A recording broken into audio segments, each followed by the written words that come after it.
Well, good evening and thanks so much for joining us here. I'm Mike Gillespie. I'm Leslie Adamy. At the top for us tonight, the future of the proposed Inner Harbor desalination plant remains one of the most heavily debated issues facing Corpus Christi. Now, more than 100 people signed up to speak before City Council today as leaders discuss new environmental findings and are expected to consider whether to move forward with the project. Our Michael Gibson continues our coverage for us tonight live from City Hall. He joins us now. Michael.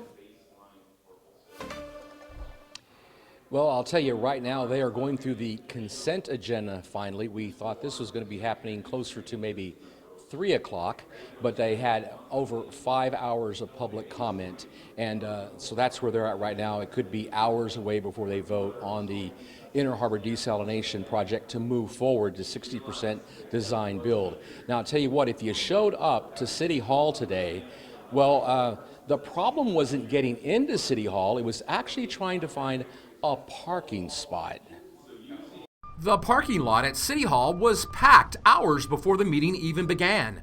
Drivers circled the lot looking for spaces as residents, environmental advocates, business leaders, and community members all poured into City Hall.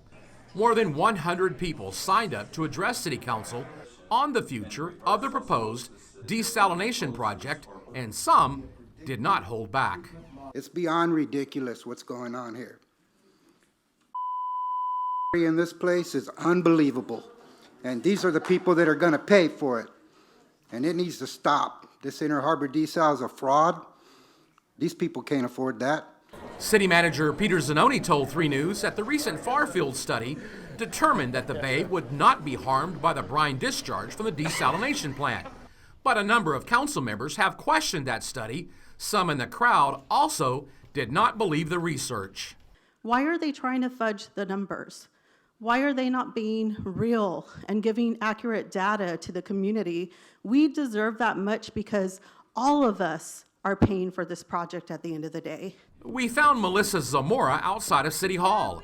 She's been banging her drum against the desalination project for quite some time now as a member of the environmental group for the greater good. I'm here today to hopefully see the city council members vote down and vote no to the Inner Harbor desalination plant. Zamora eventually made her way into City Hall and went before the city council to deliver that message in person, just as many other people here did on both sides of the issue.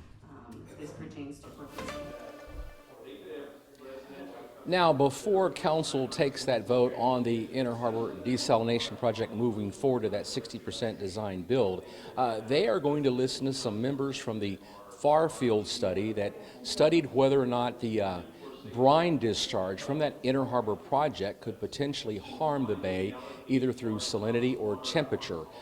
City Manager Peter Zanoni has said that the project should be a go because the study looks good, and so did David Loeb, a former city councilman and one of the Farfield members of that committee, and he is also going to speak to council tonight. So we've got a long night ahead. We're not sure if this thing might last until 1 or 2 o'clock in the morning, but we'll get updates when we get them, and we'll get them back to y'all, back to the studios.